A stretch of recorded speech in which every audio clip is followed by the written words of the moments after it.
Jadi untuk kelancaran peredaran darah dan sekaligus untuk memperbaiki kualitas darah itu sendiri, kita sudah tidak asing dengan yang namanya Deep Squat dan Gamat ya. Jadi Deep Squat ini Masya Allah ya, kalau mau jauh lebih baik hasil yang didapat, Bapak Ibu harus dikonsumsi dengan cara dikunyah. Ya, anak-anak saya aja yang masih kecil-kecil itu jago banget kalau ngunyahin. Ini enak, nggak usah khawatir ya. Dia nggak bau anyir, nggak bau amis ya. Tidak bikin enek atau mual atau bikin muntah, enggak ya. Jadi dikunyah itu jauh lebih bagus ya.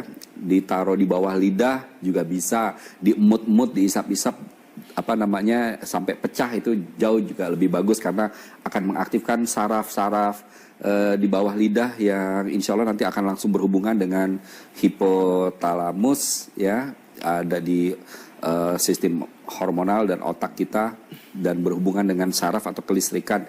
Jadi bagus banget ini ya. Kalau untuk Gamat juga sebaiknya dikunyah, enak juga itu, gurih. Kalau anak-anak di rumah suka ditabur di atas nasi yang hangat gitu ya, atau dikunyah begitu saja juga bagus banget untuk memperbaiki kualitas darah. Nah, kita punya satu produk yang sebenarnya jarang sekali nih teman-teman, khususnya agen-agen HNI yang menggunakan produk ini untuk darah ya, padahal ini sangat bagus. Namanya Ginestrak gitu ya. Jadi Ginestrak ini bukan hanya sekedar untuk memperbaiki fungsi dari ginjal, tetapi juga dia sangat baik untuk membantu memperbaiki kualitas darah tersebut ya. Maka coba perhatikan deh, hampir siapapun yang konsultasi dengan saya, kasus-kasus tertentu misalnya stroke, hipertensi, kesemutan balkram sampai batuk ya, batuk atau blooding ya, ibu yang melahirkan pendarahan atau yang haidnya berkepanjangan gitu kan, atau yang lukanya bukan nggak bisa sembuh, lama sembuh, atau kalau luka darahnya itu susah untuk berhenti, itu bagus banget kalau dikasih Ginestrak ya. Selain Ginestrak, Pegagan atau teh centella. Nah, ini ya, jadi Ginestrak, Pegagan, teh centella ini bagus banget untuk kualitas darah ya. Nah, jadi kalau teman-teman mau panjang usia, kualitas darahnya bagus, sistem persarafannya bagus gitu kan, jantungnya kuat. Nah, 3 herba ini kalau bisa dikonsumsi harian ya. Jadi Ginestrak, Pegagan, teh centella ini bukan hanya untuk ginjal, bukan hanya sekedar untuk memperbaiki fungsi ginjal atau menjaga kualitas ginjal, tetapi dia juga bisa untuk menjaga keberadaan darah Bapak dan Ibu ya. Nah, anak-anak gimana caranya ngasih Ginestrak? Mungkin susah nelennya atau nggak bisa, dilarutkan aja, dilarutkan dengan air mendidih boleh ya. Diminum tanpa ampasnya juga bisa ya. Yang lebih gampang, lebih nyaman adalah teh centella ya. Kalau secara fungsi, maaf Bapak Ibu ya, Pegagan bagus banget. Tapi secara fungsi teh centella itu jauh lebih bagus karena dia simplicia ya. Jadi utuh, itu zat aktifnya utuh ya. Sama seperti misalnya Bapak dan Ibu ngambil daun pepaya, direbus, diminum, dimakan sama daun-daunnya, itu jauh lebih baik ya dibandingkan kalau daun pepaya itu diekstrak gitu ya. Pasti ada zatnya yang terbuang. Nah, Pegagan itu sudah diekstrak, tapi kalau teh centella itu dia simplicia, dia asli, masih asli, maka itu jauh lebih baik. Nah, maka ayo di rumah itu diganti, teh-teh yang ada di rumah itu diganti, jangan lagi teh yang wangi-wangi, teh yang poci-poci gitu ya. Nah, itu jangan lagi ya, ganti harian, minuman hariannya adalah teh centella ya. Nggak suka tawar ya tambahin aja extra food ya, tambahin aja madu ya, tambahin aja sari kurma, insya Allah lebih enak ya. Mau yang seger-seger ya tinggal cemplungin aja es ya sekali-kali ya, bukan untuk minuman sehat kalau es soalnya ya. Jadi diminum hangat atau segar itu jauh lebih bagus. Nah, itu insya Allah akan terjaga itu kualitas darahnya ya. Jadi bukan hanya sekedar untuk ginjal, kali lagi ya. Nah, jadi untuk jaga kualitas darah, dapat ginjalnya juga insya Allah kuat ya. Kalau rutin makan, minum Ginestrak, Pegagan atau teh centella ya. Yang berikutnya apa? Kita punya yang namanya mengkudu ya. Kalau tadi Pegagan ya, tahu ya. Yang belum kenal dengan HNI, siapa yang hari ini mengenalkan, ayo segera datengin halaman terdekat ya. Cari Pegagan, cari teh centella, cari Deep Squat, Gamat ya. Yang berikutnya mengkudu. Mengkudu ini Luar biasa ya, dia bukan hanya sebagai sedatif penenang ya, bukan hanya sekedar probiotik ya, bukan sebagai sekedar sebagai apa antivirus bakteri ya, sama dia seperti spirulina gitu ya. Dia sebagai antivirus, antibakteri, antipatogen dan seterusnya. Tapi juga dia bisa menjaga kualitas darah. Nah, maka siapapun yang pernah mengkonsumsi mengkudu, insya Allah hanya dalam waktu seminggu, paling lama 10 hari, kesemutannya tiba-tiba hilang kan ya.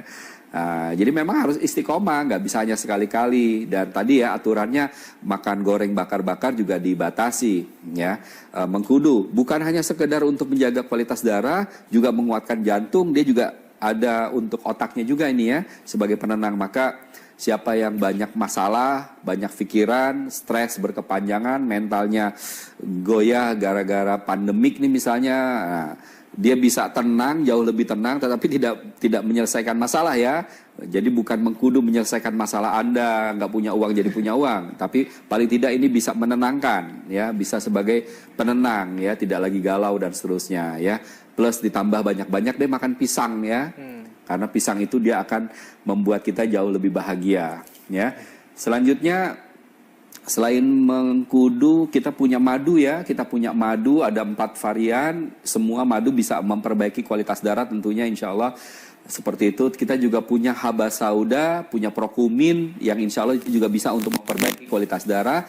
Dan yang paling viral nih ya, zaitun yang kecil tuh ya.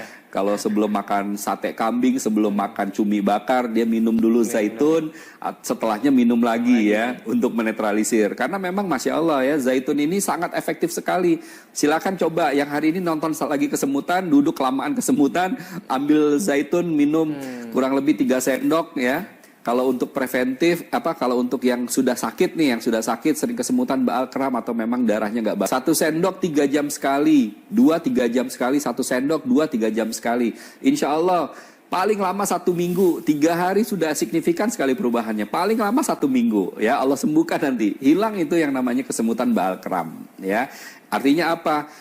Kalau kesemutan baal kram itu suatu yang nggak nyaman, dia bisa bablas begitu aja, ya sudah pasti nanti akan meringankan jadi fungsi kerja si jantung, dia melancarkan, dia meringankan kerja dari pembuluh darah itu sendiri, dia pasti juga akan membuat tekanan darah jadi normal gitu ya. Nah itu bagus banget. Nah kalau untuk preventif gimana?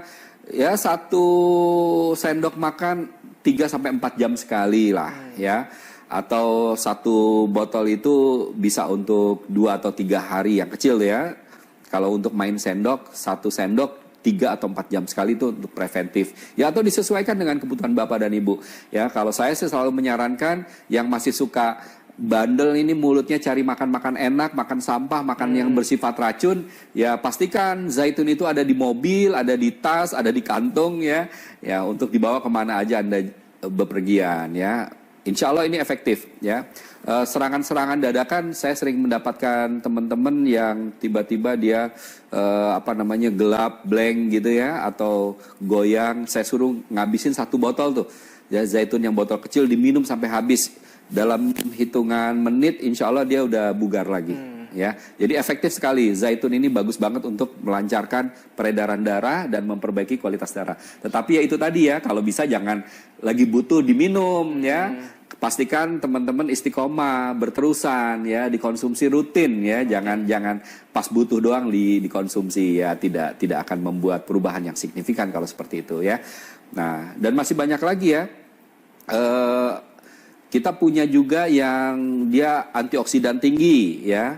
Ada bilberry, ada rosella, ada extra food ya, yang kategorinya buah-buahan termasuk mengkudu, sari kurma. Nah, itu juga bisa untuk melancarkan peredaran darah ya. Nah, ini di masa pandemik ini banyak sekali yang konsul dengan saya selalu resepkan bilberry dan rosella ya, dikonsumsi.